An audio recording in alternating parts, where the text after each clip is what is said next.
It's on mute. Thank you. Thank you very much. Hi, Jay. Thanks for saying hi. Hello, everybody. All two of you. All right. So we're back. We're on the air. Started a little late today because I got up late. Been sick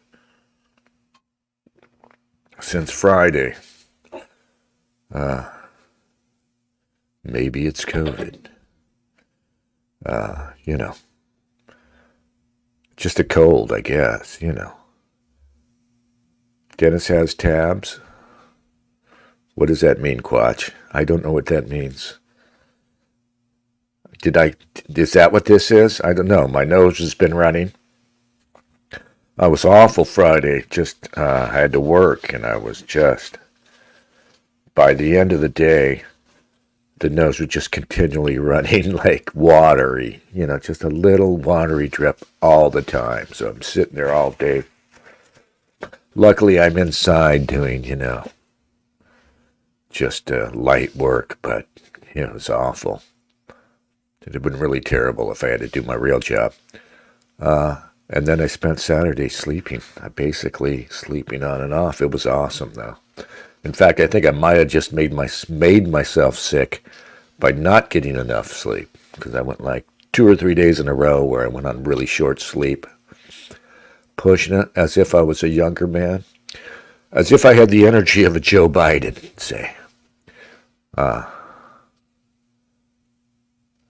Oh, yes, a lot of tabs open and raring to go. Yes, Quatch. I knew that. I knew that's what you meant. Not a shot, bro. No, I did not get the COVID shot either. No, I know what you mean. All right. Anyway, so Joe Biden is out, and I guess that's what we have to talk about because we have to be topical. One reason I never got really going with blogging and such is because I hate being topical. I'm always way behind. I'm a slow poke. I am the tortoise, not the hare. And I rarely have something to say immediately on things that are happening. But, at least I'm not Steve Saylor. Let me show you this. This is funny. And I had to resist. I won't go into the comment thread over there because I'm just trying not to be just an asshole in the man's comment threads. But this is what he does now. He's transitioning away from UNS. UNS has given him a home for like 10 years. He had nowhere, basically. And then UNS gave him a platform for like 10 years now, and he's leaving because UNS is so radical. UNS is actually a great site. It's one of the best. It's a daily visit for me if I go on the internet, and I try not to go on the internet every day now. I go to UNS like, way back in my naive years, I would go directly to the New York Times to start my news reading day. Then for a while it was Drudge, right? Before Drudge, whatever happened over there. Now I guess it's UNS, and I go there and I read these radical, crazy opinions. But Steve is bailing out. He's trying to start a Substack because, it's all gotten too radical for him. But this is what he does at UNS now. So he doesn't post content there really, only sparingly, because he's punishing us. And he posts content probably on some Substack that I don't even have time to bother with. But this is what he does. He posts, so the big news happens, Biden drops out, right? And he posts this. What do you guys think, right? It's always that. When things happen that he doesn't want to talk about, he posts, because he's got a lot of, here's 332 comments. So he puts his audience to work for him. I guess that's cool. You've earned the audience. You might as well work. But his audience, his readers are not all that. I mean, they're pretty tame lot, But he thinks he's got the best comment thread in the world. All these guys who are, frankly, posting the most milquetoast opinions and pretending like Steve that, his HBD outlook is the most cutting edge thing in the world. So Steve, he posts this. He's doing this repeatedly now. Just anything that hits, that's the big news of the day. What do you guys think? And I've resisted the urge. I was going to jump in there and tease him and say, gee, so in 2025, when World War III hits, Steve Saylor's going to post, yes, sir, World War III's here. What do you guys think? Go visit my Substack. I'm talking about golf courses. All right, that's all. We're not going to make fun of Steve Saylor. Frankly, it's too easy. So Joe Biden quit. Well, anyway, so I'm blogging again. I've decided I'll try and post something every day on the WordPress blog and something weekly. I've got a Substack. I've had it for a year, but I haven't been using it. And just try to post some long form, weekly or so on Substack. And try not to be insipid and irrelevant. Like the guys at Sailors.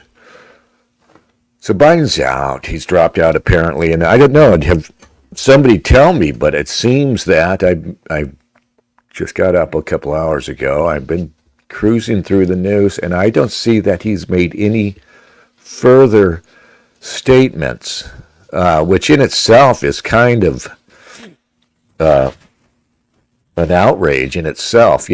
People have pointed out that when LBJ quit and declared he wasn't going to run because his position was untenable due to Vietnam, LBJ, who's a total asshole, we know that, could have had one of the longest, he could have had the longest presidential administration since FDR, because he came in and replaced Kennedy after maybe he had helped have Kennedy assassinated. So he served out the last year, I think, of Kennedy's term. Then he was elected on it by his own right. And he could have gotten reelected and it ended up serving like 9 years. But he decided his position was untenable. He was going to bow out for the sake of the party. And he gave a 40-minute address, in primetime television, the way presidents used to do. Biden is not even up to that, but also I'm convinced he's sulking and he won't do it because he's angry. And he's old man angry, he's unreasonably old man style angry. And so he's just not doing it. But, it's still not clear. This is why you do it, Joe. It's not entirely clear that this was your decision. I mean, there are conspiracy theories out there because apparently he's dropped out of the candidacy, but not out of the presidency. This is important. He's not. This is wrong on so many levels. Excuse me. No, it sucks. I'm going to be sick by the end of the day. I feel good when I get up, and then, But he's dropped his candidacy entirely on the basis of a tweet, which was a photo of a letter that's not on White House stationery. Not that it would matter, but it's on Joe Biden's personal stationery. And only later he tweets, as if he had to be prompted now. Later, in a second tweet, he endorses Kamala Harris, who seems to be the head honcho's pick, the pick of the people who are pushing him out. They decided, I think, reluctantly, that they had to go with Kamala Harris. So what we've got here is a lack of clarity, right? And this idea that you're saving democracy. We know that's bullshit. But what they're doing with Biden dropping out, I think they're resigned. Not the Democratic Party, but higher up. And I think the higher up you go in the power hierarchy, the people who really make things work, higher up than just Pelosi and the Democrats, head honchos, when you get to representatives of a certain ethnic group and industries, what they have done is they've resigned themselves to another Trump presidency, and they're focusing on making it work for them. But in forcing Biden out, they were avoiding this utter farce of an election, and they're trying to trying to preserve what's left of the apparent legitimacy of the democratic process. I'm still for not voting at all, though I'm going to give you an argument for voting Kamala, just because I am so soured on Trump, and I am so pessimistic about what's happening with Trump, especially now. So Joe Biden's dropped out. Again, as of this writing, he hasn't addressed the nation, and no official pronouncement has confirmed a tweet that went out. Immediately, there were theories suggesting a staff or anyone with access to the account who had been turned could have posted the tweet and forcing on Biden this fait accompli, that he would not be able to walk back. At the very least, it appears Biden remains defiant after his hand was forced, only later in a separate tweet posting his endorsement of Kamala Harris. The statement declares Biden's intention to remain in office for the remainder of his term so as to focus his diminishing energies on running the country, confirming the charge hanging over those erstwhile supporters who've been pushing him out since the debate debacle. If he's unfit for the campaign, how is he fit for the presidency? Biden's capitulation makes undeniable what was already clear. For the powerful, his fitness for office was not a concern, but his viability as a candidate was. There's no pretense of objectivity in the media, so the feigned surprise of team intervention is taken at face value outside of Fox News and social media. But the implication for anyone who's paying attention is clear. To those funding and running the Democratic Party, Biden's or anyone's fitness for office is either immaterial, or more likely a bug, not a feature. In the eyes of the powerful now, the less fit for service a president is, the more appealing he is. Independence is the worst of character flaws. Joe Biden's decrepitude was only a problem in that it couldn't be hidden. Beyond that, it was most welcome. Joe Biden, company man for whatever political convention ruled the day, never seemed to have an original thought cross his mind long before he lost the ability to have a coherent thought. That's why he was chosen. And since he and his party concede he's not up to campaigning, not even apparently repeating the basement strategy of the last election, remember, it was already in 2020 that he wasn't really up to campaigning. They had the COVID nonsense and all that, and as part of that, they severely limited his exposure and our ability to see and discern just how diminished this man already was. How do they justify his remaining to serve out his term, though? If he's not up to campaigning because of what was revealed by the debate, a severely diminished mental capacity, isn't the only ethical and constitutional action for him now to step down? Not only has his presidency been revealed as a hoax, those who've perpetuated it are declaring it shall continue. And we're going to take it because, we're America and democracy. But obviously, what should happen now, what is implied in everything he's admitted, is that 25th Amendment should be invoked, and he should step down, and Kamala Harris should assume the presidency. And then the Democrats, they'll have to go in a hurry, but, hey, this is democracy. The Democrats can have a primary where she can secure the nomination or not. What possible effectiveness can this man have in office now, though humiliated and revealed? There's more to it. He is so diminished in stature now, right? He's a joke, and he's going to walk out his time, right? This is going to get ugly, guys. What possible effectiveness can he have now, humiliated and revealed, right? And the people around him, all revealed as having engaged in this massive hoax. Now it's our turn to be humiliated, right? Now we're going to be humiliated by being subjected to this, right? And they're going to still try and declare Trump as the big threat to democracy as their entire subversion of democracy enters this whole new, again, humiliating phase. He retains the power with none of the legitimacy. What will this look like?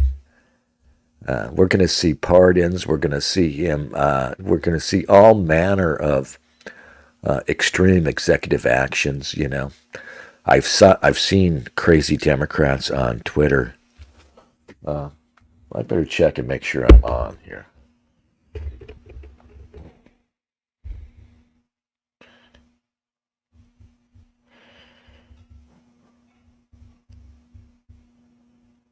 All right. All right. Yeah, thank you. Yeah, I've got to check the chat to make sure there's not some problem with the mic again. Excuse me. Not fit for office today. If the powerful get their way, Biden will not only be the first president obviously incapable of thinking for himself, Donald Trump, such as he is, will be the last one who isn't incapable of thinking for himself. Not that I haven't soured on Trump.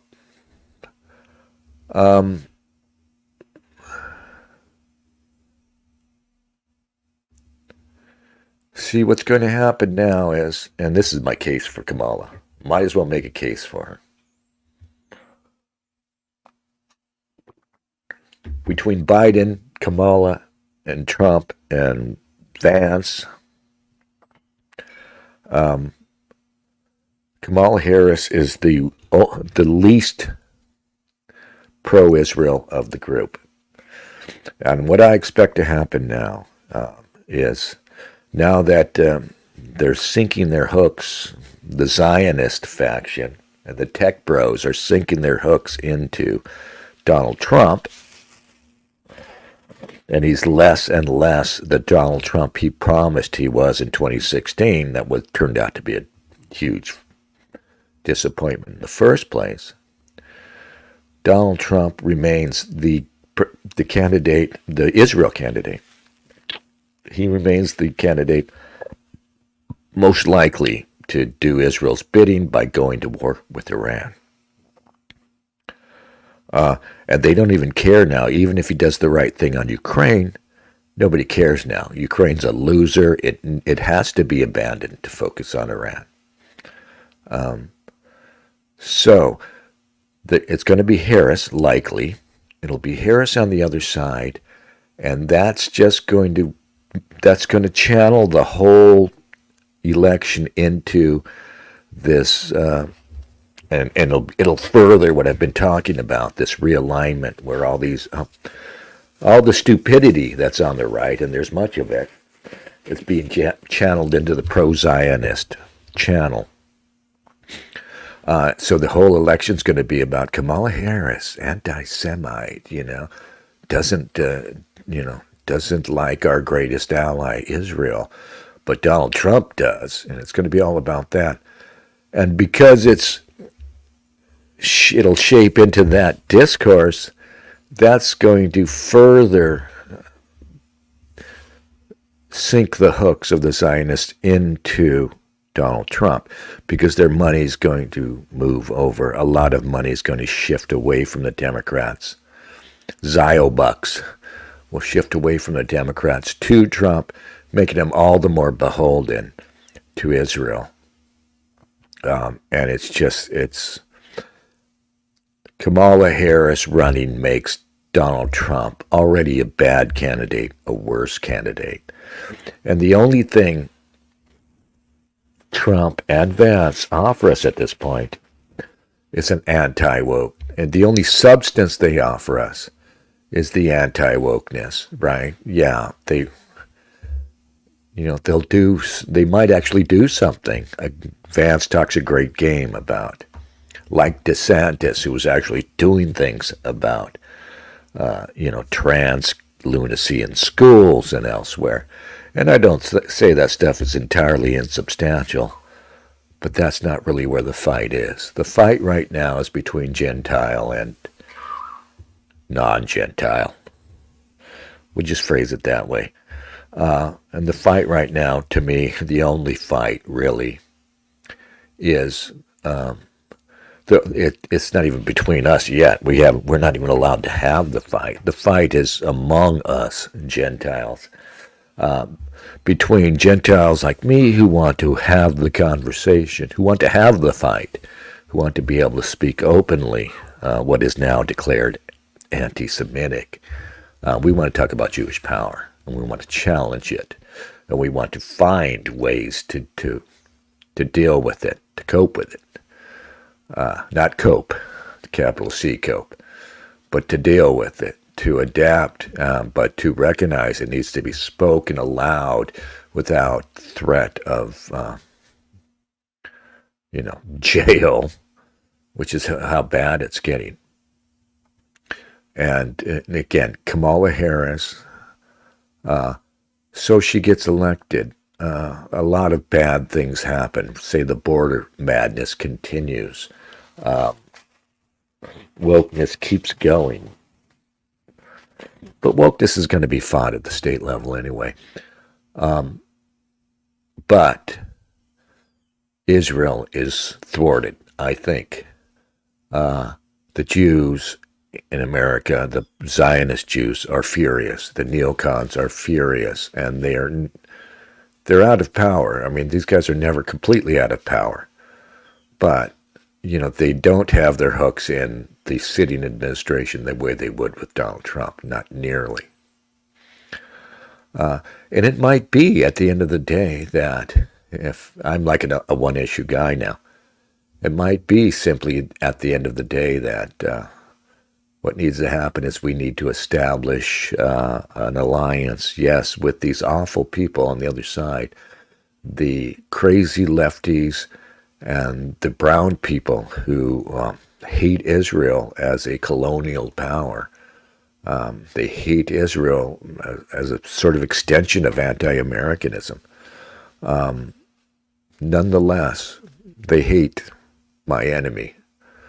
And I might have to try and establish some sort of alliance with them.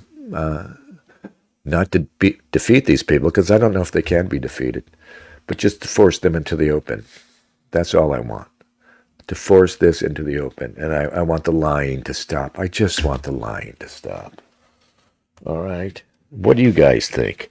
Let me be Steve Saylor. So what do you guys think, huh? Because I don't think, what do I know? I've only been commenting for fucking 3 decades on things, presenting myself as an authority. What did you guys think? Because, I just shrug my way through all the important stuff. Oh. Quachangelo says, sleep at our age is all. Sleep is important. Yeah, even when you're younger, probably, but way more important now, yeah. Sleep is a very underappreciated thing for health. Phil the Kill says, the UN's website is far better than UN's himself, but to credit him for... Well, UN's is awesome. I think UN's is awesome. And UN's, he's maybe right about some wild things. He has a whole theory that the COVID vaccine was actually a bioweapon that we, the American government, set loose in Wuhan. He has a credible theory on that. He always posts insanely revealing critiques of Jewish history and power. I give him all the credit. I think he's awesome. But yeah, I love what's going on over there. It's the Wild West of free speech, and it's awesome. And it shocks the semi-normies at Steve Saylor's. That's why he's shifting over to Substack, so that his normie readers don't have to be offended by seeing Andrew Anglin's column over there, or some wild headlined article about Jewish power. But Unz is the only place where this conversation that I just said, I'm trying to mainstream. Ron Unz is the only place where it exists, where you can just talk about stuff. I view the Jews as they used to view the WASPs, and they submitted the WASP power to relentless, excoriating, unforgiving critique. They're in power now, so it's your turn. This is what comes with power, and you should want it. At least don't tell me about how great you guys are. Don't tell me about how wonderful you are. How enlightened and liberal you are. If you don't want to subject yourself to this, what you subjected the WASP to. And that's one reason why I dislike Saylor so much, because he's such a waspy dude. Everybody talks about him being half Jewish, and they bring up this old quote where he says, I kind of think like a Jew. And I think, no, you don't, dude. No, you are the most Gentile of Gentiles in the worst way, because you're just so meek. You're just so unwilling to fight, and you just roll over. You have the WASP curse, is that you can be argued out of your own position, out of your own self-defense. People are able to argue you into the position that you're less deserving than they are. Jews love to boast about their IQ, but they are not slaves to this cult of IQ. They like to boast about their achievements, but they don't need the achievements. Before they had the achievements, they were plenty ethnocentric. You're the least Jewish thinking person. You could use a little of their vigor. You could use a little of their hard edge. You could use a little of their self-regard, Steve. Give me that shit. Oh, because I like logical argument. You don't even understand them. It's not logical argument that they're so in love with. They're good at it. And they'll use it as long as it's useful, but then when it's no longer useful, then they adapt, to propaganda. They adapt to the emotional appeal. They adapt to manipulation. I know this because I think I've got some of that blood in me, because I can feel it. This cursed, almost nihilistic, critical, this inability to truly revere objectivity. You don't have it. All right. Quachengo says, sports analysis noticing is some of my favorite Sailor stuff. Is it? That's great, because it's so cutting edge. It's just, golly. Where else would you learn that black men run faster? Geez. Golly. Wow. Man, so revelatory. All right.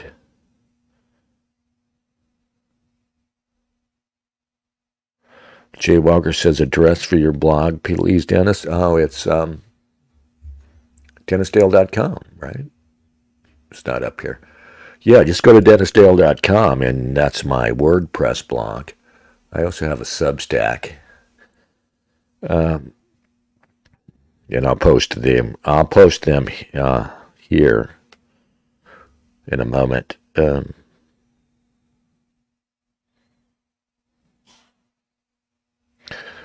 Phil says, posting your comment under your LA bike ride video and finding out you're in Seattle. Yeah. Who's the...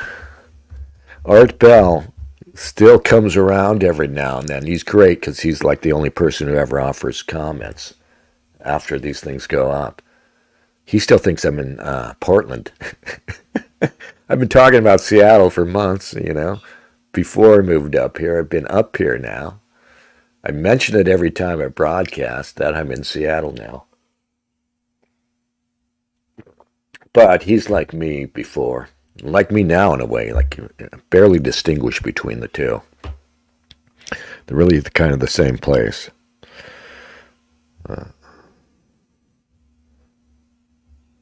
Quachingola says the sports analysis is proof of concept to normies Ken Grok. Yeah, but it doesn't do him any good. Go over there and check out the normies at his site. Steve posted another thing he likes to post like once a year. I didn't even read it. He has a column at Tacky's still. That he'll post there like a column that's, like a 1,200 word column once a week maybe.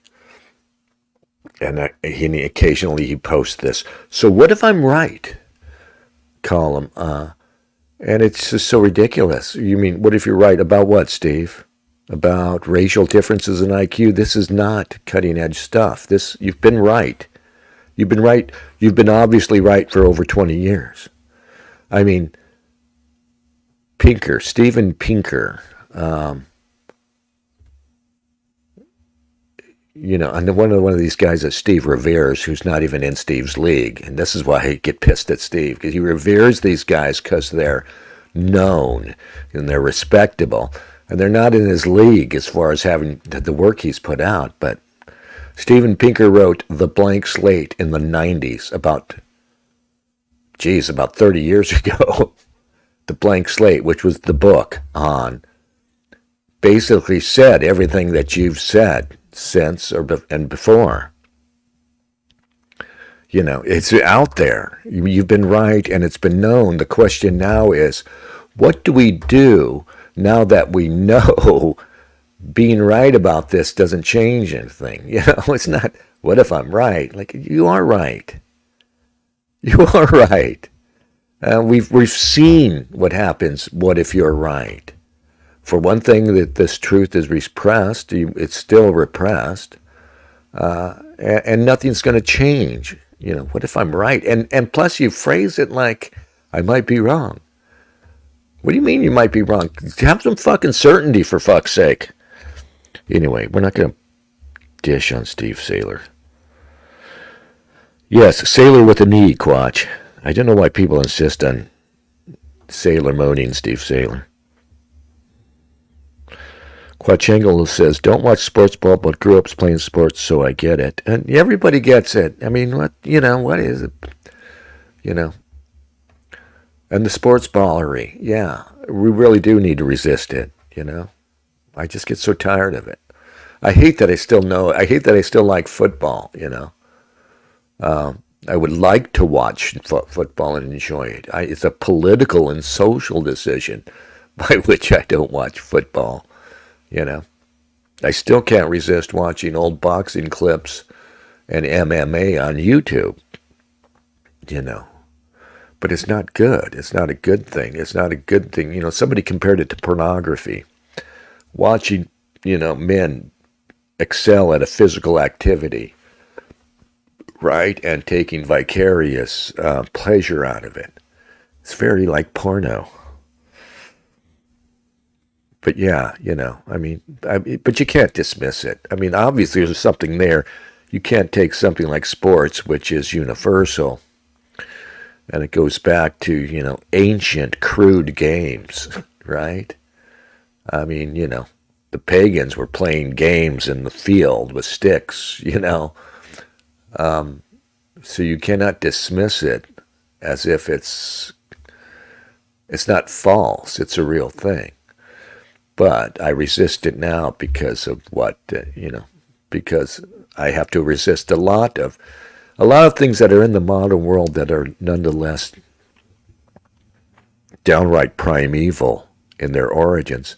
I still have to resist because this is what modern media, modern propaganda does: is they take those primal things and they manipulate it manipulate you with it, and you have to resist, because you can certainly live without sports ball, of course, and your life is better for it. It's a waste of time. It's an utter waste of time, and you have so little time already, right? And I used to devote every Sunday, I used to go over to a friend's house, right? I'd get a case of beer, go to my friend's house. If we're lucky, we'd have 4 or 5 guys would show up. Everybody has beer, We have a party and we watch all the football games. But, it's time to grow up and grow out of it. Quachengala says, I don't think we are going to war with Iran. Well, we aren't, because Kamala Harris is going to win. She has my support. Me and Harry Sisson are down with Kamala. And I just wish that her name rhymed, right? With, was worked better in a slogan, but there's no slogans that work with Kamala, I'm Allah with Kamala. I'm trying. I'll come up with them before we get this thing going.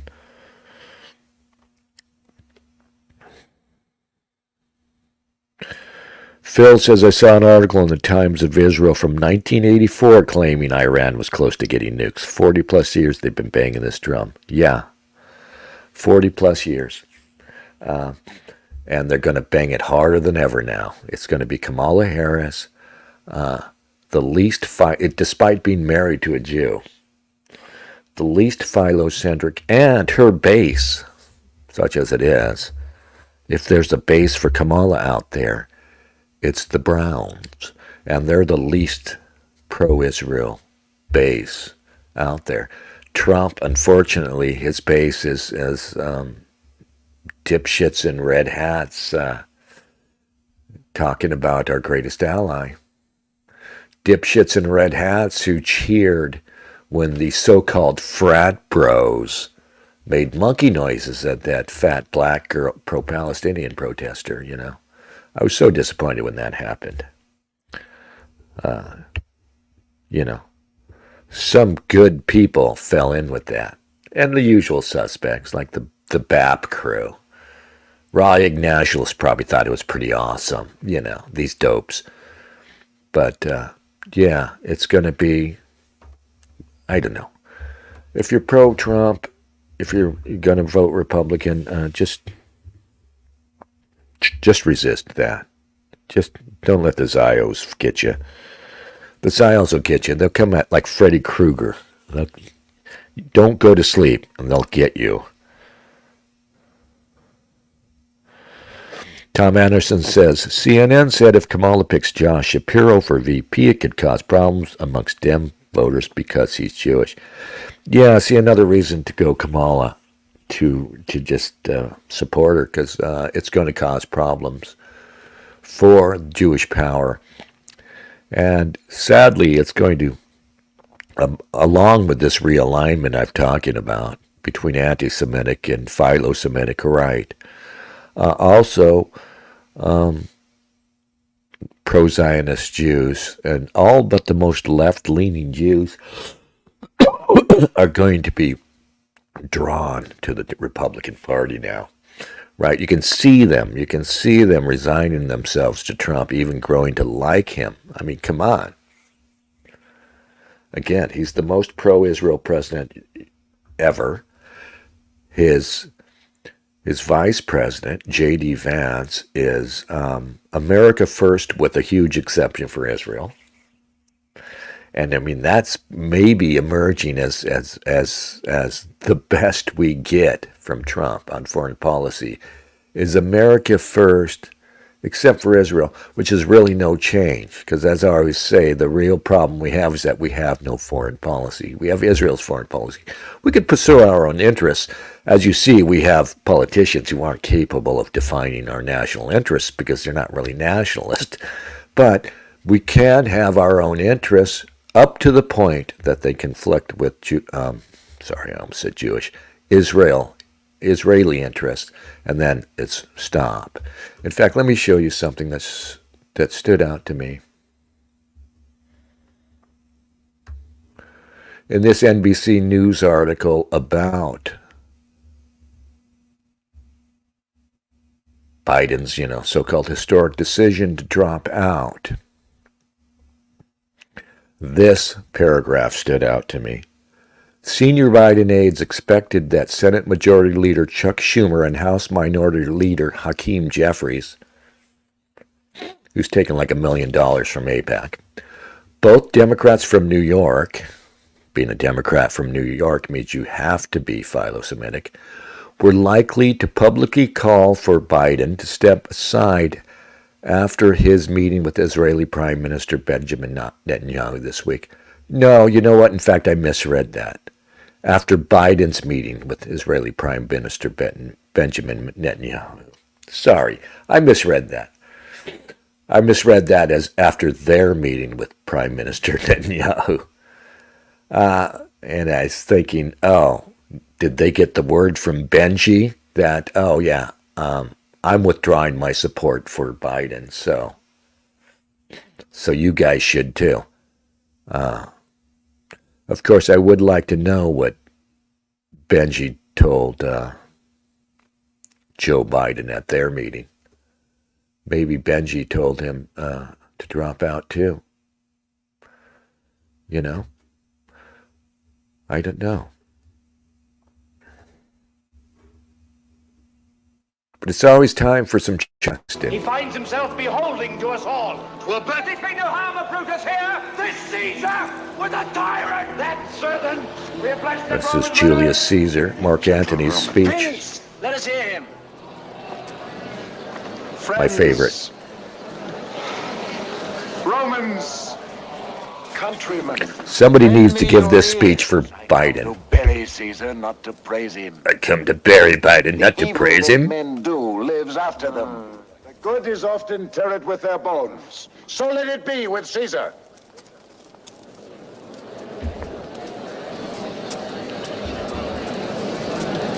The noble Brutus hath told you Caesar was ambitious. If it was so, it was a grievous fault. Grievously hath Caesar answered it. Here, under leave of Brutus and the rest, for Brutus is an honorable man, so are they all honorable men. Come I to speak in Caesar's funeral. He was my friend, faithful and just to me. But Brutus says he was ambitious. And Brutus is an honorable man. He hath brought many captives home to Rome, whose ransoms did the general coffers fill. Did this in Caesar seem ambitious, when that the poor have cried, Caesar hath wept? Ambition should be made of sterner stuff. Yet Brutus says he was ambitious. And Brutus is an honorable man. You all did see that on the Lupercal I thrice presented him a kingly crown which he did thrice refuse. Was this ambition? Yet Brutus says he was ambitious. And sure, he is an honorable man. I speak not to disprove what Brutus spoke, but here I am to speak what I do know. You all did love him once, not without cause. What cause withholds you then to mourn for him? Judgment, thou art fled to brutish beasts, and men have lost their reason.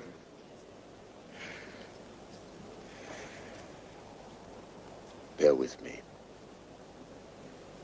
My heart is there with Caesar, and I must pause till it come back to me.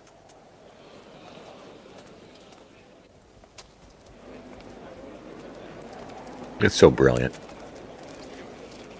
Methinks there is much reason in his sayings, if thou thinkest rightly of the matter. Caesar. Yes.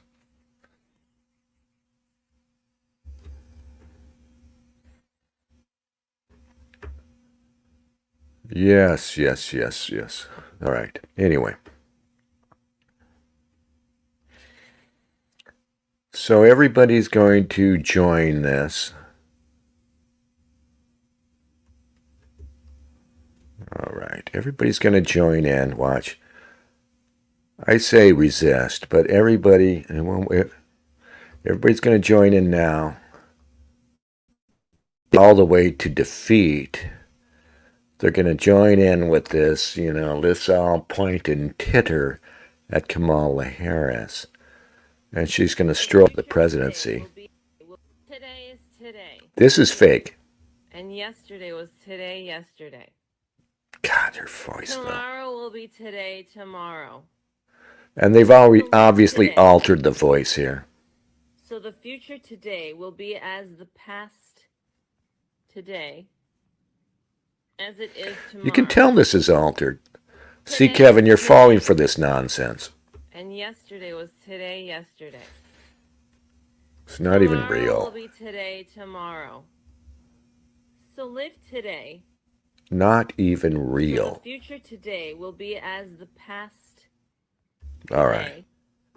She is almost that. So it's me and the squad, guys. No, the squad is mad. And they have a point. I mean, this is basically a coup.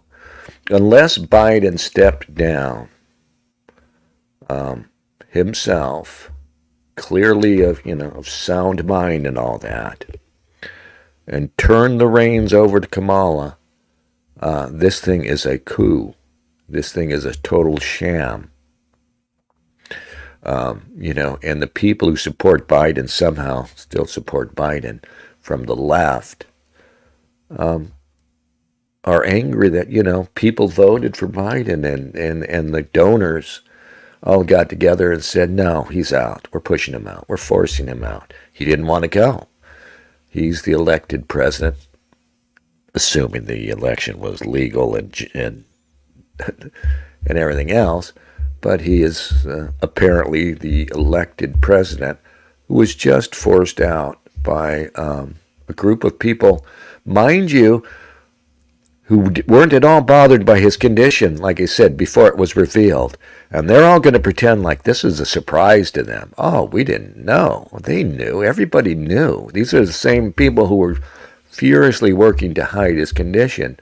So I say again, as I said earlier in the broadcast, the problem isn't his condition. It's not at all. His condition was quite agreeable to these people when it meant that he had zero independence.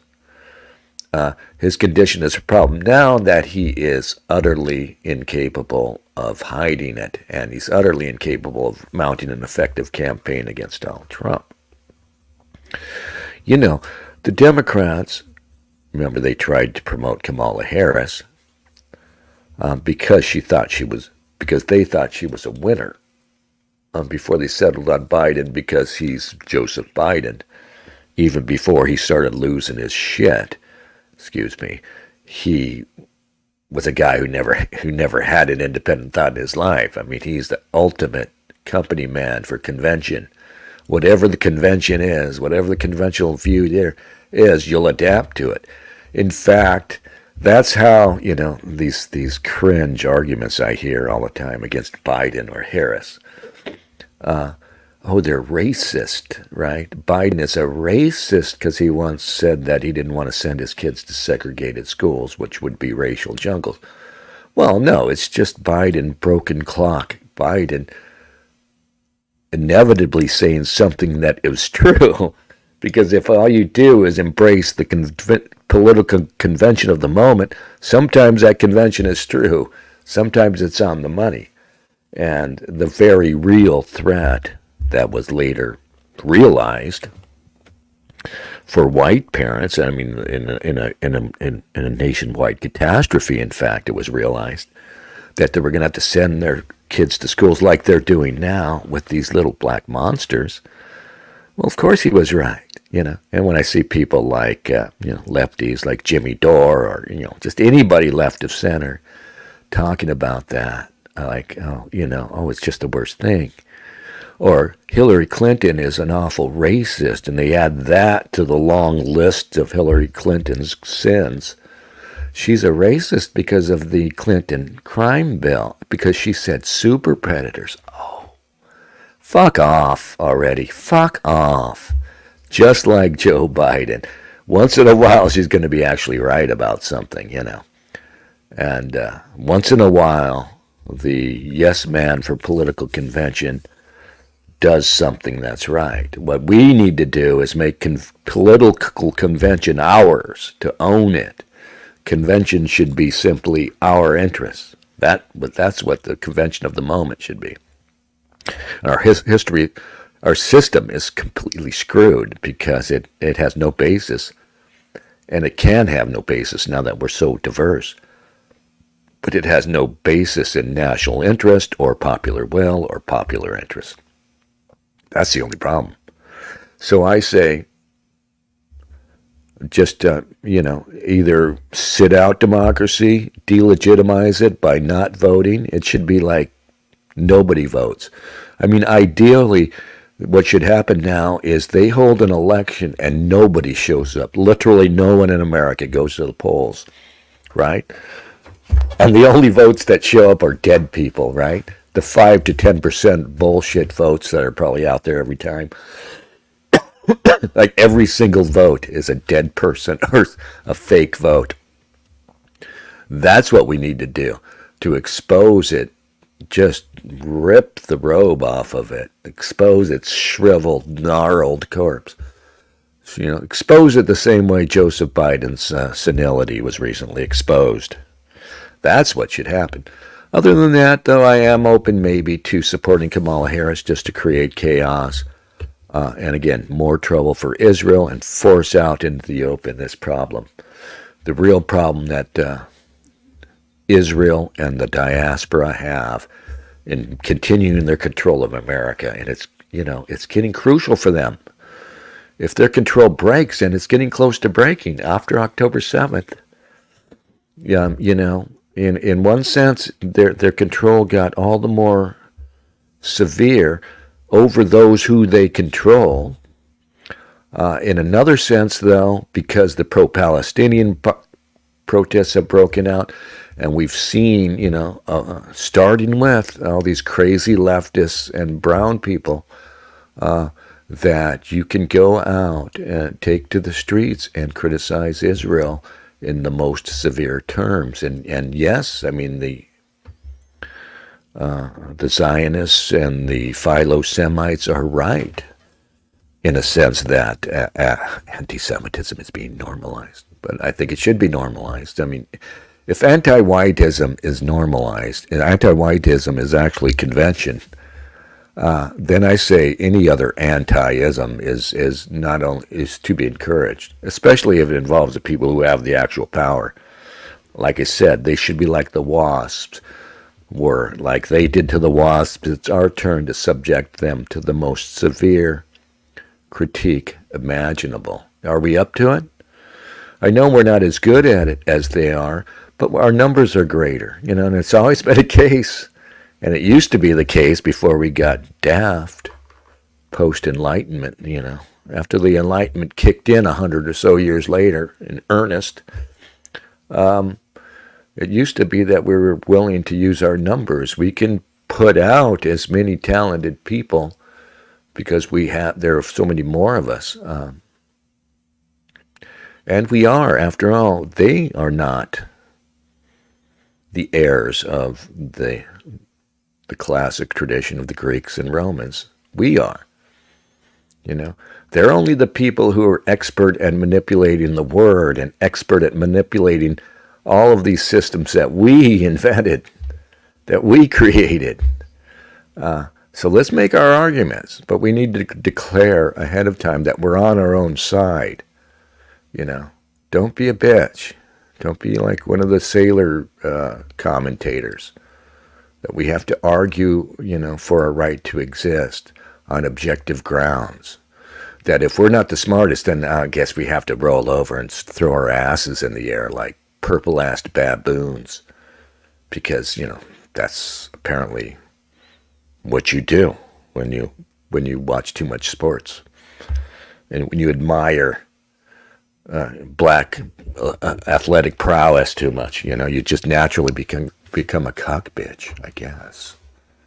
I mean, it's inevitable. It's probably like watching too much porn. Eventually, you're going to be like gay as fuck, you know? All right. I have to get coffee. I have to grab some coffee. It's right there behind me, but I'll be right back.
All right. Thank you, Lucine.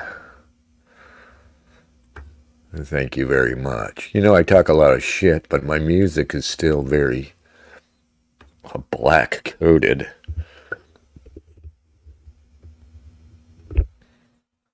Hi, Art Bell. DD, give Decoding the Gurus podcast on Steve Saylor a listen. Decoding the Gurus. I'm going to search it now.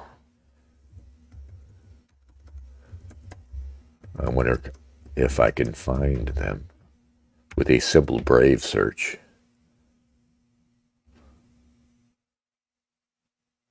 Decoding the Gurus is a podcast hosted by Australian psychologist Matthew Brown.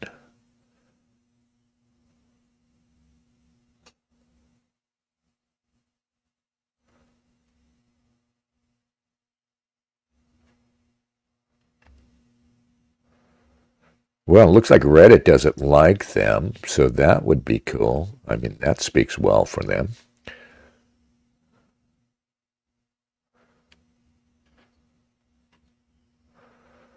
Where can I find these guys?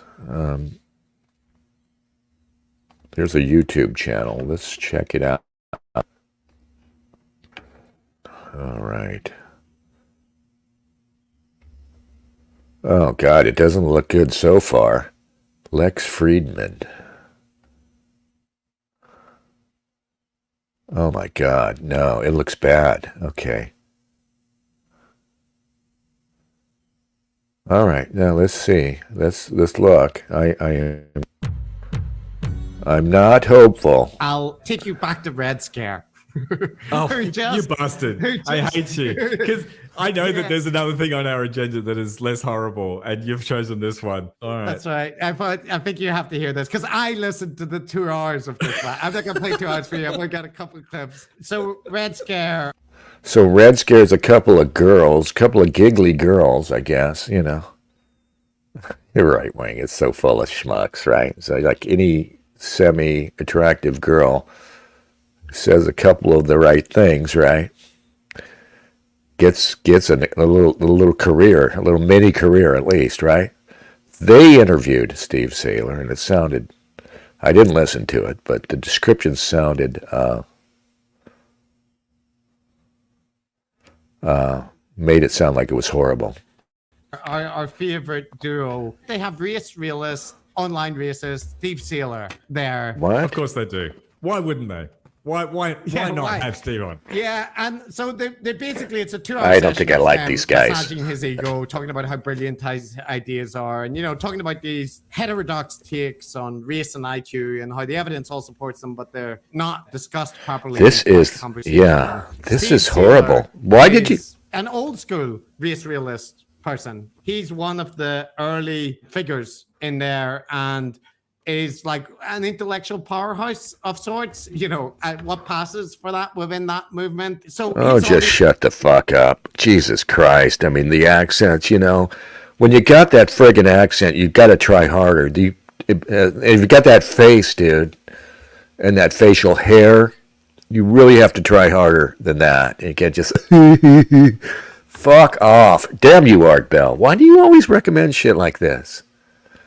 No, let's subject ourselves to a little more. Maybe there's, I don't know, maybe they just suddenly say, hey, we're just kidding. We're actually sensible people. Audience is mostly right-wing race realist people, right, who tend to be older, like white men, right, generally speaking. Not entirely, but he is talking in this conversation about how, thanks to Dasha and Anna, you know, he's been introduced to a whole new generation of people, new demographics, and he talks about, like, I mean, I'm tempted because they're gonna shit all over Steve, but you know, yeah, Steve, what if you're right? Well, you are right, and this is what I mean. You still have academics who really can't carry your jock, shitting all over you because you're going on Red Scare. Because you're so happy to have a bit of respectability and intention that you're going on Red Scare and you're going on BAP and you're not discriminating at all against, discriminating at all in who you talk to. You just say, oh, God, whoever gives me attention, if you've got viewers. But By the way, when I was on Luke Ford's show, I couldn't get you to come on our show, and we would have given you an awesome interview. It would have been interesting. It would have been funny. You would have been on there with cool people, not a pair of giggly girls, not the mumbling, boring bap. None of these, no. Well, no, you didn't get interviewed by these assholes, but anyway, yeah. So you didn't go on because we didn't have viewers, right? You were waiting, for years later when you would have respectability, what you think is respectability, and and watching you bask in it. I guess that's what really pisses me off. I guess that's when I decided to start going scorched earth. Like the recent talk that he gave. So listen to this. How do you feel about your newfound popularity? And especially, how do you feel about the fact that you have been effectively adopted by or identified with the hard right? Well, I very much appreciate my new popularity with the new generation, because my assumption had been that, my readers are probably around my age or older, and as the years go by, more and more of them are going to drop dead, and that's going to be a natural fading away of my fan base. And what can I possibly do about that? Well, I didn't do anything about it, but thanks to y'all, I have this new generation of fans, and including like last night at the event. Are we allowed to say the name of the place? I can't. Yeah, sure. Sovereign It's called Sovereign House, which is like a basement downtown. And so we had a standing room only crowd of 200 or something just packed in, and everybody's young, and for the first time I've ever made a speech, it's like beautiful women, dressed up in big night on the town dresses. Oh, God, fuck, dude, Jesus fucking Christ. No, I'm not going to spend the hour shitting on Steve Saylor. We can't all have charisma. We can't all be Dennis Dale, right? We can't all have a good voice, a good speaking voice. We can't all, have a personality. Some of us are Australian academics, for instance. It's not their fault. All right, and I don't blame anybody. That was. All right, let's go back to it. No. I mean, this is like, I don't know, this is like finding the sore tooth, You just can't stop tonguing the sore tooth. Let's just do a little more of the tooth. And I'm kind of agog. So it's a fascinating scene. Why do you have to talk like... I mean, generally, speeches I give across the rest of the country, it's a lot of guys come up, and maybe there'll be 5% of the attendees will be their very pretty girlfriends. But last night I had all these beautiful young women coming up and saying they always wanted to meet me and so forth. So Wow. Amazing. yeah, I don't believe that. that's totally, You're not going to get that many good-looking women at one of these events. But I mean, I would feel the same way if I was him. If just a couple of moderately attractive women turned up and were friendly, I would be like, yeah, my ego would be stroked. I would like it objectively, just because it's not a bunch of guys for a change. I mean, but I don't believe you, Steve, that you're being, that all of a sudden you're a sex symbol. You're, and the thing with broadcasting from your closet, I mean, am I the only one who's figured it out? Everybody thinks it's so funny. You think it's so funny, but it's obvious that the wife doesn't let you broadcast from the bedroom. The wife says, well, I'm not really comfortable, The wife has pushed you like the guy in Office Space who, the guy who's pushed back against the wall and then into the annex, right? And then they take him off the payroll. The wife has pushed you into the annex. And you're going to pretend like, I just, no, I just do this because, yeah, no, this is beyond sad. You deserve better, Steve. Even I, though I'm a detractor now, think you deserve better. You've done good work. You don't expect perfection and don't expect everybody to be as radical as I am, but this is sad. This is just sad. This is like Joe Biden sad watching this happen. Totally novel experience in my 65 years. Okay, well that's heartening, isn't it? That's good to hear that an old-fashioned 65-year-old white supremacist has found a new, hip, cool, ironic, and good-looking female audience. Thanks a lot, Red Scare, Dasher and Anna. Good job, guys. Yeah. I can think of a few things I would enjoy less than being at a human biodiversity or race realist conference to talk about race and IQ and the criminality of immigrants. No, God, you guys are just idiots. I mean, I kind of wouldn't want to be there anyway either, because, like I said, it's all obvious what they're talking about, and they're all still ducking the more difficult questions. But that you guys are like, because me and my friends here, we're kind of out ahead of them, and we're like looking back and we're thinking, what the fuck? Guys, come on. Stop pretending like the action's back there.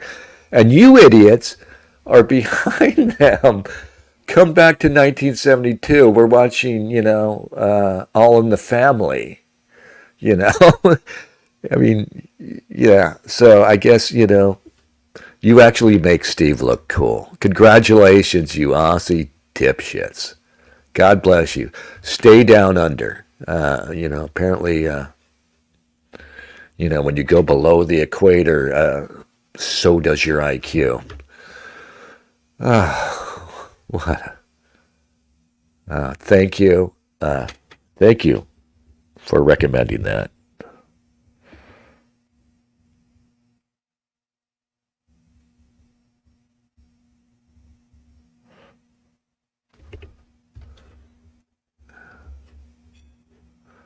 What do you mean check the chat?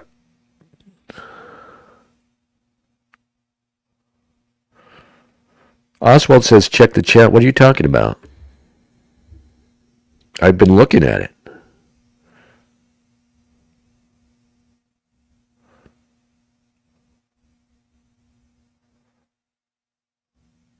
Oswald says the fact that one of the hosts is Northern Irish makes it slightly less unappealing, but you're not seeing the big picture of how they fit into the bigger media ecology system. Okay, well, explain it to me. He couldn't be bothered. Dude, I've got to do the broadcast and check the chat. Come on, man. 40 minutes. It was 5 minutes ago I was reading the fucking chat. Tell me where I'm wrong. I haven't got more than 5 minutes into that nonsense, but it seems to me those guys were pretty committed to the Steve Saylor's a racist angle.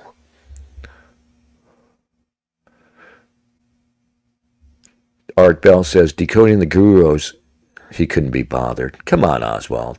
Come on, man. It's leftoid run, but offers up a different side, new data. Should I go back to it? All right, let's go back to it. You guys have won me over. Yeah, you're right. I'm sorry. Let's. And yes, one of those is an Irish.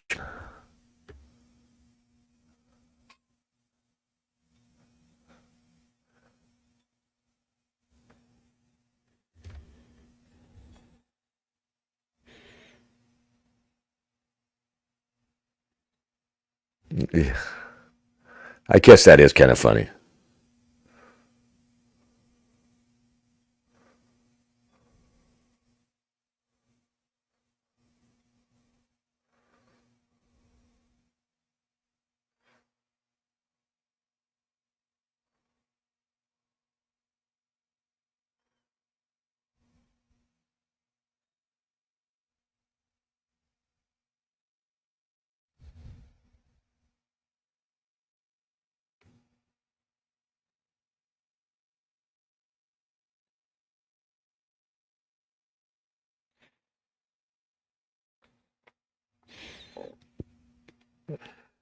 Oh, God. I just wish I could take Steve's voice.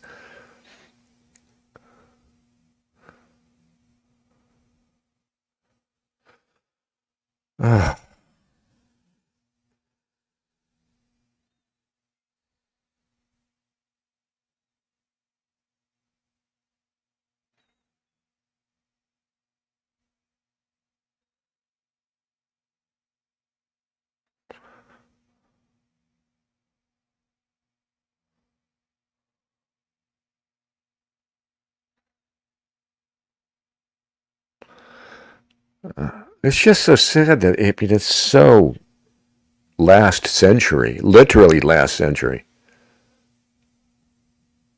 Oh, you have my blessing. Oh, God, I just realized I could do an excellent Steve Saylor impersonation if yeah. I hope you continue to get more popular, Steve, because I'm going to do a wicked Steve Saylor impersonation.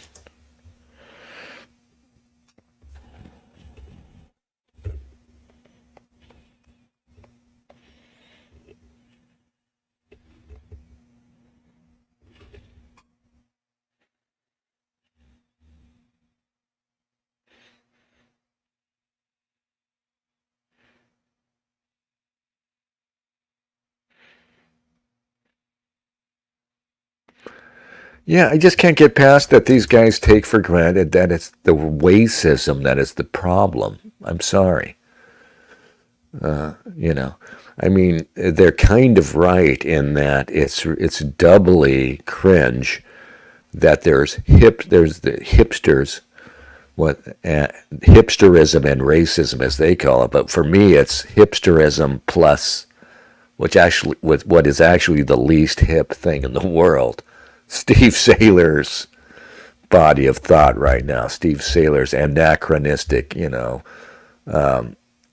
2 decades too late, phony, self-imagined relevance. That's the problem.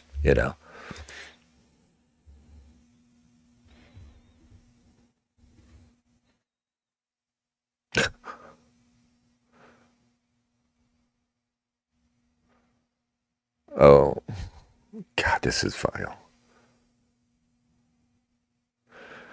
Steve, now listen, as a fellow middle-aged man, though, and he's just eating this up. I mean, Steve is just, I mean, God bless him. I mean, it's really, it's like an old Eddie Murphy joke. And the only real reason guys do anything at the end of the day is, excuse me, pussy. The only reason they seek to get rich or famous or anything else is to get at the girls. And that even involves just getting the attention of the girls when you're, long past being a vigorous young man, or you're married and you're a good husband, whatever. You still just bask in the attention of women, particularly young women. And he's just eating this shit up. It's kind of sad, but it's thoroughly understandable.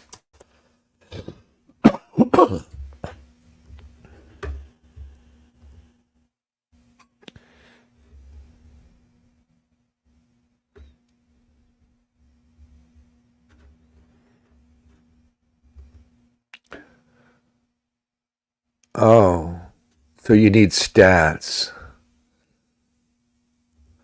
You need to know math and statistics to understand this this high concept stuff.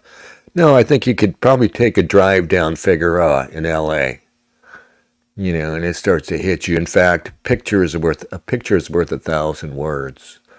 And if a picture is worth 1,000 words, then a site in real life, IRL, is worth 1,000,000 words. Take a drive down Figueroa in LA. See the people. You don't need fucking stats. In fact, this is part of my problem. Supposed race realist Saylor and supposed, revealer of hard truths. Saylor is actually an obscurantist at the end of the day. Because like I always say, I mean, here he is, long having proven his case, Here he is trying to mealy mouth it by talking about, oh, yeah, no, like I said once before. He says, oh, it's a complex mix of nature and nurture that determines, he knows better than this. Because the question has always been, to what extent do our genes determine our intelligence and our behavior, And in reality, the people who, the liberal point of view, the blank slate of point of view, which is still conventional, depends entirely on there being no meaningful genetic contribution to nature, nurture, culture. Because nature, nurture, culture is all replicable. Anybody can, you know what I mean? If we decide, the Jews have this perfect culture for producing high IQ individuals and highly successful people, anybody can mimic it, and people, in fact, try all the time.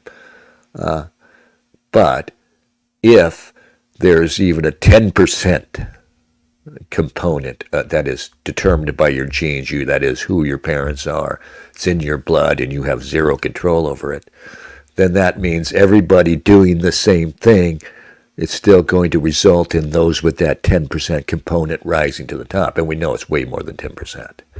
It's over 50%. It's scary how little control you have over who you are. And I tell you what else, just grow old and you'll see. Grow old. Don't think about groups. Think about you as an individual. Grow old, and you're going to, one day, if you have any self-awareness at all, you're going to realize that the older you get,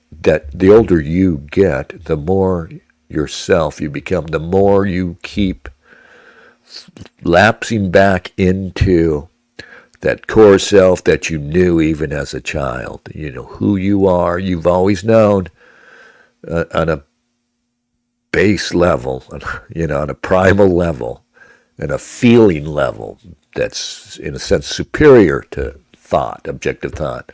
You've always known who you are, and you feel it as you get old because you have less ability to put up the false front. You have less energy for falsity, and you're going to find the older you get, the more you become who you are, who you've always been.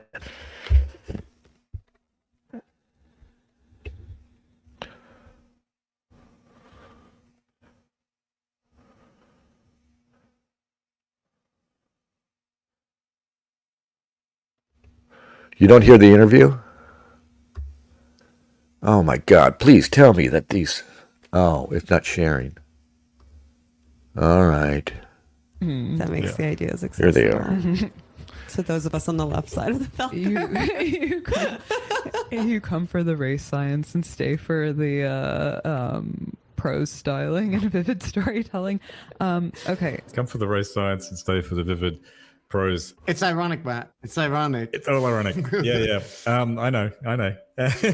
So what was all the information that this episode was? These guys are a pair of giggly girls too, right? Especially this guy on the lower right. He's like, dude, hold your fucking chin up. Be a man. Chris, that you mentioned at the beginning. It's exactly what you would expect. And they haven't got to the juicy question about interracial marriage, right? And I can't wait for that. Yep. Yeah, I don't cover it, but just to say it's not really worth the wait. But if you want to see about the kind of things that, like Steve Sealer's approach is, a lot of it is him, displaying the graph, noticing the correlation, like broken down by race, and saying that nobody will acknowledge this. But he very much operates by, his interpretation of correlations. And there's one where he's talking about, as economics get better, that Black and Hispanic people are more likely to die of car accidents, and this is because they don't have the self-control, so they'll go out and do things. And people pointed out, like in one of his graphs, that this was occurring, like one of the spikes was during lockdown, when famously economics were not good, but he was like, oh, but people got money from the government. It's all just like, they can go to those websites where people are like, ice cream deaths per year correlated with Nicolas Cage movies Yeah. released, and like there's Yeah. a perfect correlation. You shouldn't assume the causal relation. Well, he doesn't do that. So I'll play a clip of him presenting his kind of approach to things. Yes.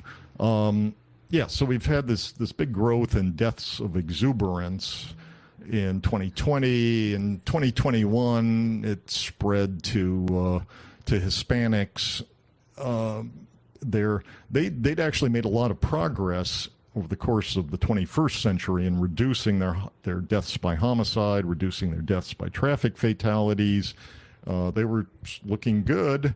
And then around 2021, they started to notice, like, the cops aren't around as much anymore. We can drink and drive. We can pack pistols. So there's some regression at that point as well. The problem is, I'm as the first person to notice the correlation during the decade of the Great Awakening between homicides and traffic fatalities, what I'm calling deaths of exuberance, in contrast to Angus Deaton and Ann Case's coinage of deaths of despair among the white working class in the early 21st century. The problem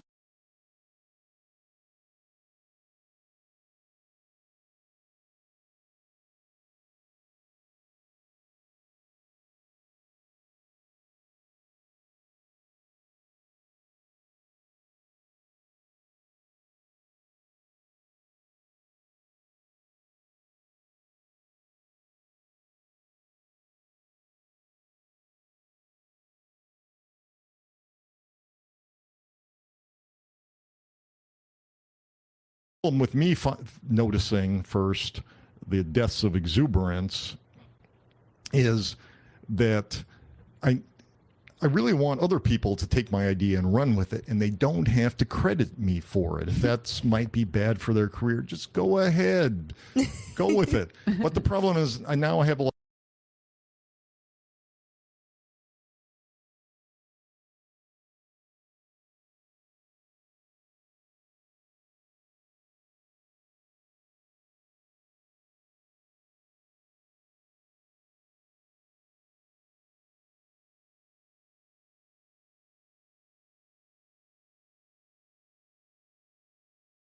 A lot of fans who are like proprietary toward me. So if somebody runs an article and says, My look at gosh, this of course. correlation, and we really need to be aware of this, then they're going to write and go, well, why didn't you mention Sailor's name? Yeah, okay. Yeah, I get an idea of the kind of thing. For people who don't know, amongst the non-skinhead version of the white supremacists and race realists in the United States, their favorite pastime is to dig through data sets, break things down by Well, there's nothing wrong with that, dude. Find some differences and then pick and choose and put the narrative over it. And, it's quite an effective way of being a racist. Now, see, here's the problem with these guys is, again, what we're up against is real life, what we observe. The observable reality in the West, as people like to point out, is these disparities in behavior and societal success, educational attainment of wealth, right? They're so uniform across the globe, right? Black people in America, black people in Europe, everywhere else, with few exceptions. That's the baseline. And you guys want to act like the baseline is this magical blank slate world that you posit that would exist if not for racism and everything else, where we're all the same. We're all just the same. And anybody who goes into data sets looking for differences to cherry pick, is being dishonest. No, you're being dishonest. Everybody goes into data sets looking for differences. It's called research. You homo. Really, because what they do is he doesn't come out and say the thing, but the implication is it's always there, which is, in this particular case, it's just an example, right? But the implication is that Hispanics cannot be trusted. As soon as you take the supervision away, they're going to start killing themselves and other people in car accidents and gunfights and so on. So the implication is you've got to, Specifically, they want to link this. But you guys are idiots. I mean, this is a remarkable thing. How universal it is. The behavior we see, and if you're fucking working class, if you've grown up in America and you've been around, maybe you joined the military and you've been around black people, brown people, and you'll note that my racism doesn't really extend to brown people and to so-called Pajeets and all these other groups who I do nonetheless see as very different than I am and probably biologically different. But really, I don't waste my time on that stuff. It's just this remarkable disparity between white and black people, this remarkable disparity between Jew and Gentile that demands an explanation that has been constant through history, and it goes back to prehistory. And you guys, I mean, what's your baseline? What's your baseline, real-world baseline against which you're judging things? Really, you don't have one. You have the liberal fantasy land, of all equal, and anybody who deviates from that must be a hateful person or something.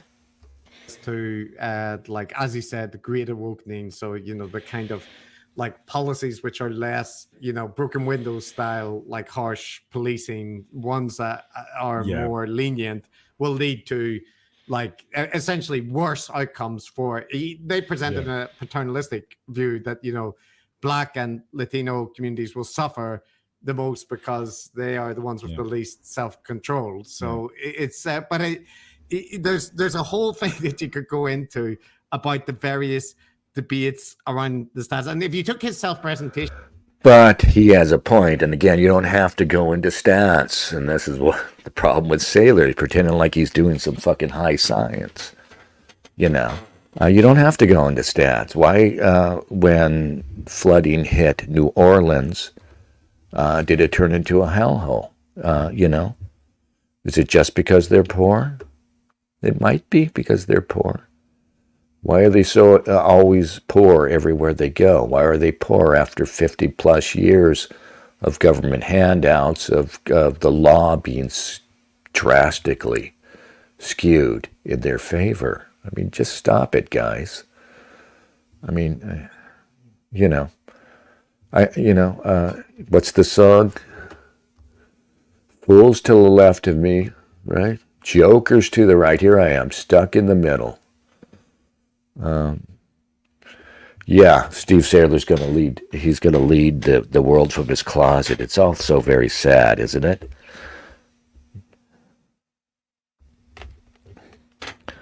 He's doing these shows. He's pretending like he's all of a sudden a celebrity and everything, and he's doing shows from the closet because the wife won't let him use the bedroom. It's all so sad. I just, I just feel bad for all of us.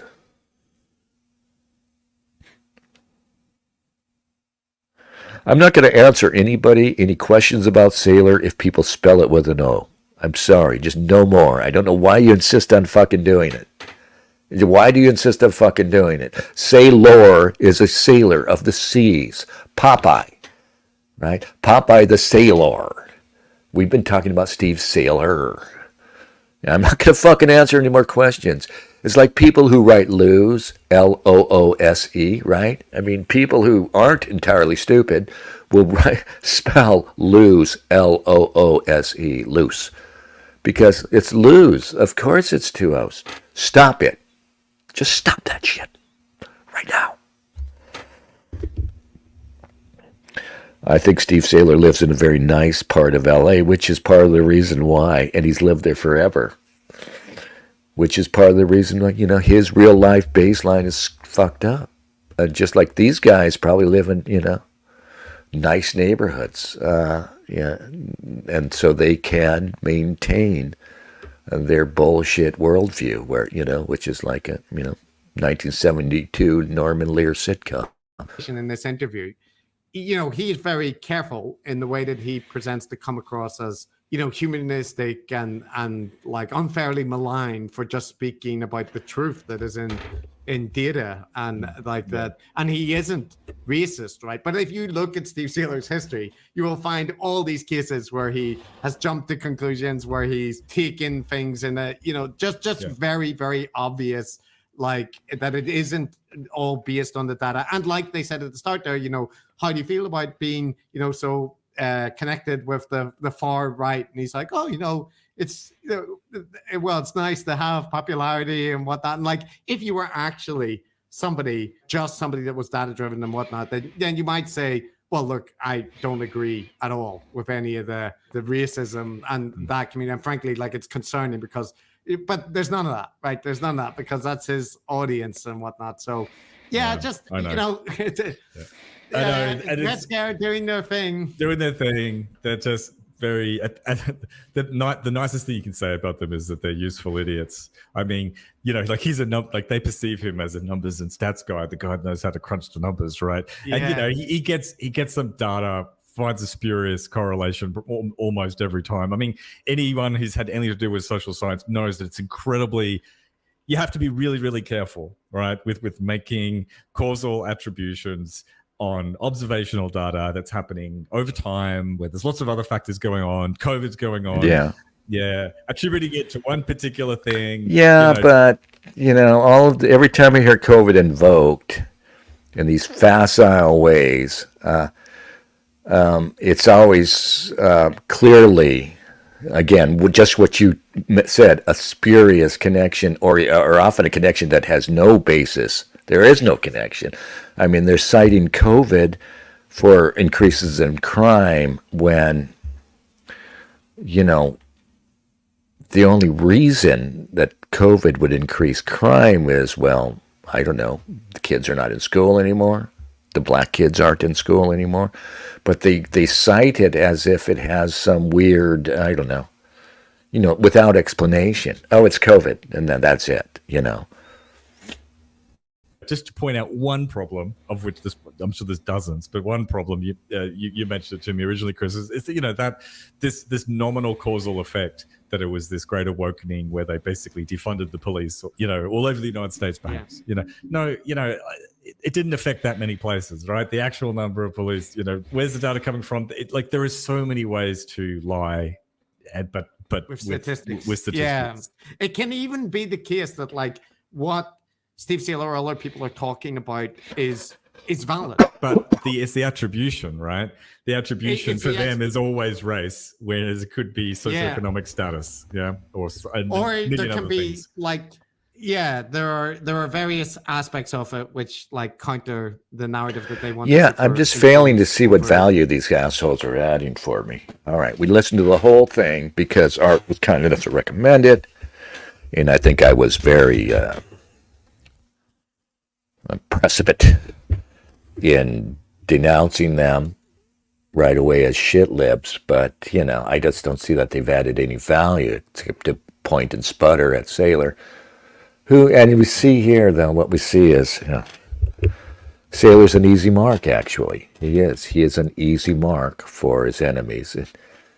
Just everything about his newfound supposed popularity is just it's either cringe or it's actually detrimental to the search for truth. I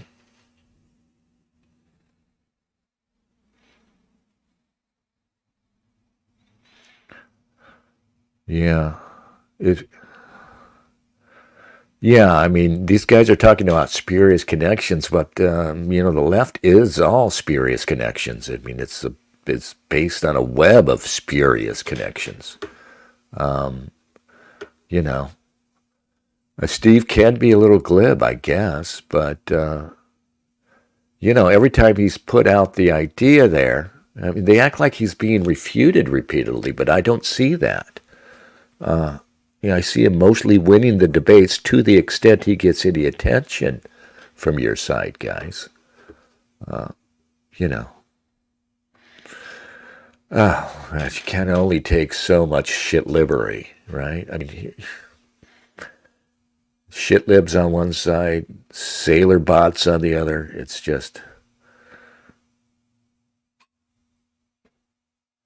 Phil the Kill says, remember when the weather maps were various shades of orange, yellow, red, same temps now, but it's all red. Yeah. Yeah.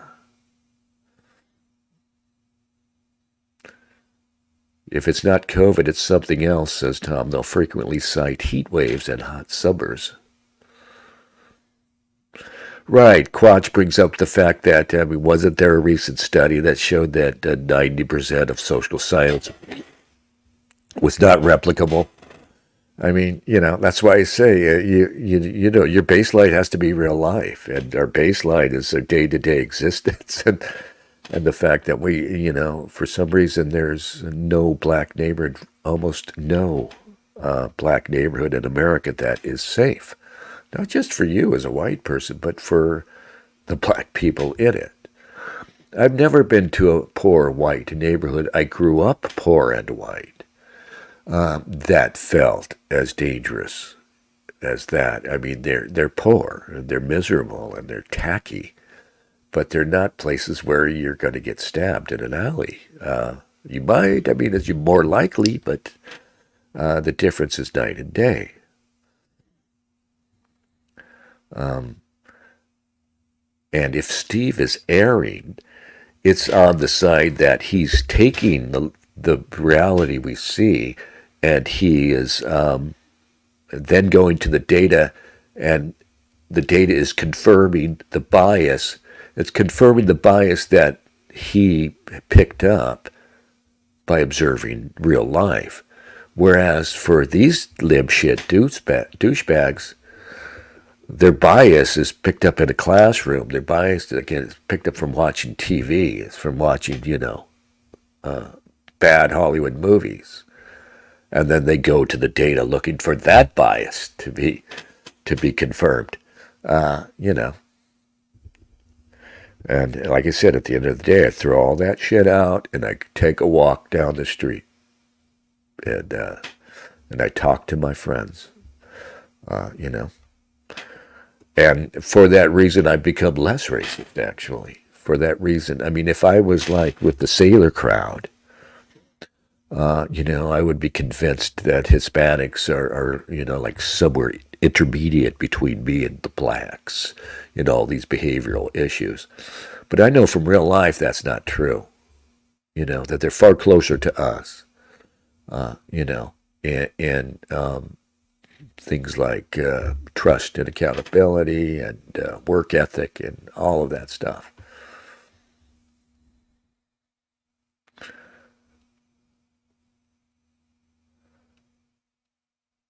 Oswald grew up Hawaii in the first racially disintegrated neighborhood of the first city in the country to fluoridate the water supply.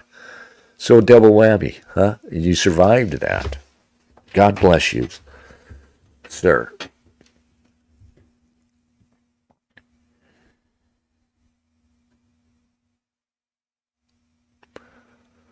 All right, so maybe we should call this a day. We've been on for almost 2 hours. Yeah. Yeah, I'm living amongst boxes still here, as you see. I'm in my closet because the wife doesn't let me use the house. So I've got to speak quietly, too. Because the wife, might lock me in here in the closet. Yeah. Okay. Thank you, Oswald.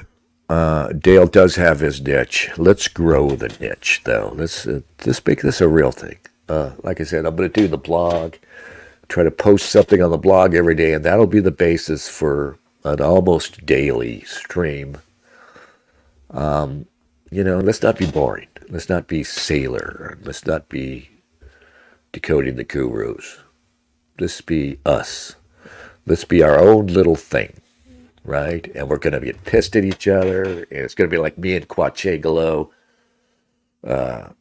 trading barbs occasionally. But we're friends, right? Occasionally we don't even like each other. But we forget it. I hope we forget it. And then we say, I love you, man. And then we get teary-eyed. No, maybe not that part, but yeah. And Art Bell comes around and he throws some good content at us. to keep it alive. It's all good. So, God bless you. Come back tomorrow. I don't know what we'll talk about tomorrow, but I'll find something. Thank you. Thank you all.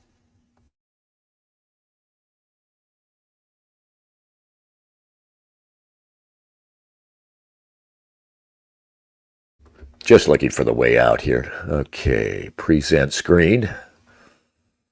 Uh-huh.